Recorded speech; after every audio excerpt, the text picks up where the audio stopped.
Hello student, स्वागत है आप सभी का हमारे चैनल में। तो देखिए, आज के इस वीडियो में हम सभी डिस्कस करेंगे जो हमारा मानक आंसुलिपि होता है, शॉर्ट हैंड राइटिंग, उसका हम लोग सिलेबस देखेंगे।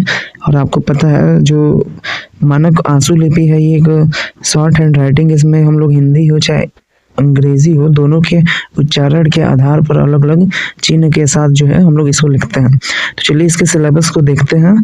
और ये जो है भारत सरकार द्वारा एक प्रदान की गई आपकी पाठ्य सामग्री है जिसको आप लोग पढ़ सकते हैं। यहाँ पे देखिए हम लोग का कुछ चैप्टर्स हैं, बस आपको इस चैप्टर्स को हम डिस्कस करेंगे और अगर हो पाएगा तो हम आगे आने वाले वीडियोस में आपको एक एक चैप्टर से रिलेटेड है ना सारे नोट्स भी प्रोवाइड करेंगे। मतलब आपको सिखाएंगे भी कि कैसे एक एक वर्ड जो होते हैं लिखे जाते हैं, कैसे इसे आपको प्रैक्टिस करना है।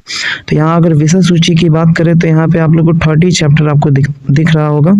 जैसे यहाँ पे देखिए, पहला जो चैप्टर है वो है अध्याय फर्स्ट, जो कि व्यंजन है, कॉन्सोनेंट रेखाएं। इसमें आप लोग कॉन्सोनेंट की रेखाएं कैसे बनाई जाती है आप लोग ये सीखेंगे। दूसरा जो चैप्टर है यहाँ पे वो है आपका व्यंजन रेखाएं, ठीक है, व्यंजन रेखाओं का मेल, कैसे व्यंजन रेखाएं मिलाकर लिखी जाती हैं, इन्हें हम देखेंगे। और फिर तीसरा जो हमारा अध्याय है वो है स्वर संकेत, है ना, कि हमारे जो स्वर होते हैं हिंदी में, या हम उच्चारण की ही बात कर रहे हैं तो हिंदी की हम लोग बात करेंगे तो स्वर हो गया, वोवेल हो गया, उसके संकेत कैसे लिखे जाते हैं। उसके बाद जो हमारा चौथा अध्याय है आप लोग देख सकते हैं कि दो व्यंजनों के बीच स्वर कैसे लिखे जाते हैं, ठीक है ना। जैसे दो व्यंजन अगर है और उसके बीच में हमें स्वर लिखना है तब हम कैसे लिखेंगे। फिर हम लोग पांचवा जो अध्याय है उसमें देखेंगे कि अनुस्वार, बहुवचन तथा य व का प्रयोग हम लोग कैसे करते हैं, ठीक है ना। जैसे आपने अनुस्वार देखा है, बहुवचन हम लोग लिखते हैं कोई भी शब्द का, तो उसको कैसे हम लोग उपयोग करते हैं और य व क्या कैसा प्रयोग होता है। फिर हम लोग अध्याय 6 में देखेंगे शब्द चिन्ह एवं विराम चिन्ह कैसे लिखा जाता है, ठीक है, शब्द चिन्ह कैसे लिखा जाता है और विराम चिन्ह कैसे लिखा जाता है।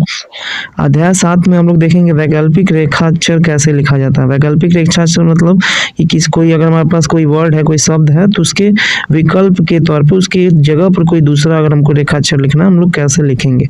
फिर जो हमारा अध्याय 8 है इसमें लिखा हुआ है कि द्विध्वनिक और त्रिध्वनिक स्वर, मतलब कुछ ऐसे स्वर होते हैं जिसमें 2 ध्वनियां निकलती हैं या 3 ध्वनियां निकलती हैं, तो उन्हें हमें कैसे लिखना है।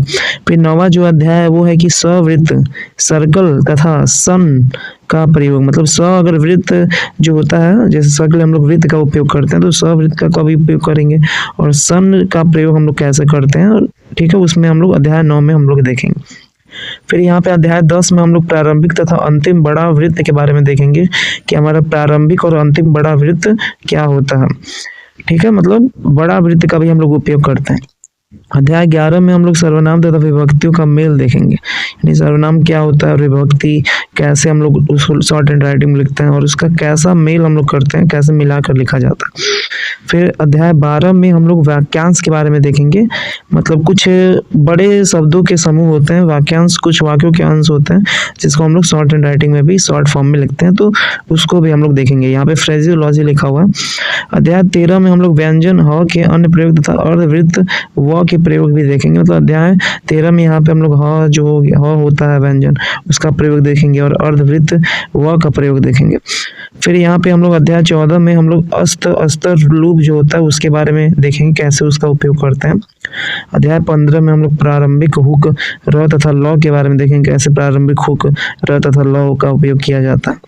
अध्याय 16 में हम लोग अंतिम हुक न या व फ तथा अंतिम बड़ा हुक सन का भी हम लोग उपयोग देखेंगे, कैसे हम लोग छोटा हुक, बड़ा हो गया, हुक का कैसे उपयोग करते हैं, ठीक है। अध्याय 17 में हम लोग हुक और वृत्त का मेल देखेंगे, हुक और वृत्त को मिलाया भी जा सकता है, ठीक है। अध्याय 18 में हम लोग यौगिक व्यंजन, है ना, जो कंपाउंड हमारे कॉन्सोनेंट होते हैं, मतलब मिला के कुछ व्यंजन लिखे जाते हैं, तो उनको भी हम लोग देखेंगे कैसे लिखा जाता है। अध्याय 19 में हम लोग आधा करने का नियम सीखेंगे, मतलब हाल्विंग कैसे किया जाता है, मतलब कोई अगर बड़ा हम लोग शॉर्ट हैंड राइटिंग का फॉर्म लिखे हुए हैं तो उसको छोटा करके कैसे लिखा जाता है। और देखिए ये जो आंसुलिपि होता है या इसी को हम लोग स्टेनोग्राफी कहेंगे, तो ये हिंदी हो चाहे अंग्रेजी हो, दोनों के लिए उच्चारण के आधार पर, प्रोनाउंसिएशन के आधार पर काम करता है। तो हम लोग कोई भी सीख सकते हैं, हम लोग दोनों लिख पाएंगे। ठीक है, बस आपको प्रैक्टिस इसमें करना होगा, आपको स्पीड इसमें बनाना होगा ताकि जो भी वैकेंसी है उसको आप लोग फुलफिल कर पाएँ और अच्छे से इसमें मार्क्स स्कोर कर पाएँ, क्योंकि ये आपका स्किल टेस्ट ही होता है और नॉलेज भी होना चाहिए आपके पास। और फिर हमारे अध्याय 20 में हम लोग दोगुना करने का नियम देखेंगे, कैसे हम लोग दोगुना करते हैं। कोई छोटा लिखा हुआ है तो उसको बड़ा लिख देते हैं शॉर्ट हैंड में। ठीक है, डबलिंग करने का नियम देखेंगे।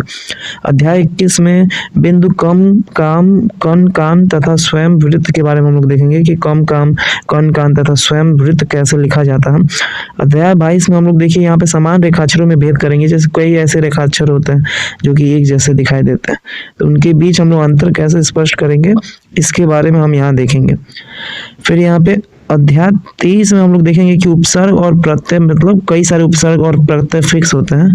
ठीक है, जैसे हम लोग श्री लगाते हैं नाम के आगे हमेशा, तो ये एक उपसर्ग का काम करेगा। या कई प्रत्यय होते हैं, है ना, जैसे आलय हो गया, तो हर बार यूज होता है, तो उसको हम लोग कैसे उपयोग करेंगे।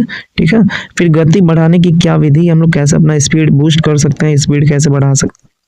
फिर अध्याय 25 में देखिए हम लोग जैसे संख्याएं होती हैं, मुद्राएं होती हैं, माप होता है ना, तौल होता है, या कोई भी और संकेत हम लोग अपने शब्दों में देखते हैं, शब्दों के साथ देखते हैं, तो उनका हम लोग कैसे शॉर्ट हैंड में लिख सकते हैं। ठीक है, आशुलिपि में कैसे उपयोग कर सकते हैं वो हम लोग देखेंगे। फिर अध्याय 26 में शब्द चिन्हों की समेकित सूची होती है, उस कई सारे शब्दों के शॉर्ट हैंड्स को हम लोग देखेंगे कैसे यूज होते हैं। फिर अध्याय 27 में संक्षिप्त रेखाक्षर का हम लोग उपयोग देखेंगे, कैसे कौन कौन से संक्षिप्त रेखाक्षर होते हैं। फिर 28 में हम लोग सामान्य पदनाम देखेंगे, विभाग और शहर और महीने तथा दिन के नाम देखेंगे। और अध्याय 29 में हम लोग व्यावहारिक आशुलिपि अभ्यास करेंगे। और फिर फाइनली हम लोग अध्याय 30 में हम लोग गति अभ्यास भी करेंगे।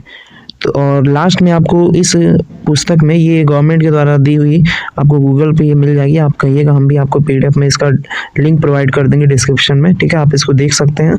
सैद्धांतिक अभ्यासों की कुंजी भी इसमें दी हुई है, आप प्रैक्टिस कर सकते हैं और इससे अपना स्टेनोग्राफी का प्रैक्टिस कर सकते हैं, आशुलिपि। तो इस तरीके से देखिए हमने आपको स्टेनो का जो है आपको हमने सिलेबस बताया, विषय सूची बताई। ये देखिए टोटल हमने अभी जिस पुस्तक से बताया इसमें 30 अध्याय हैं।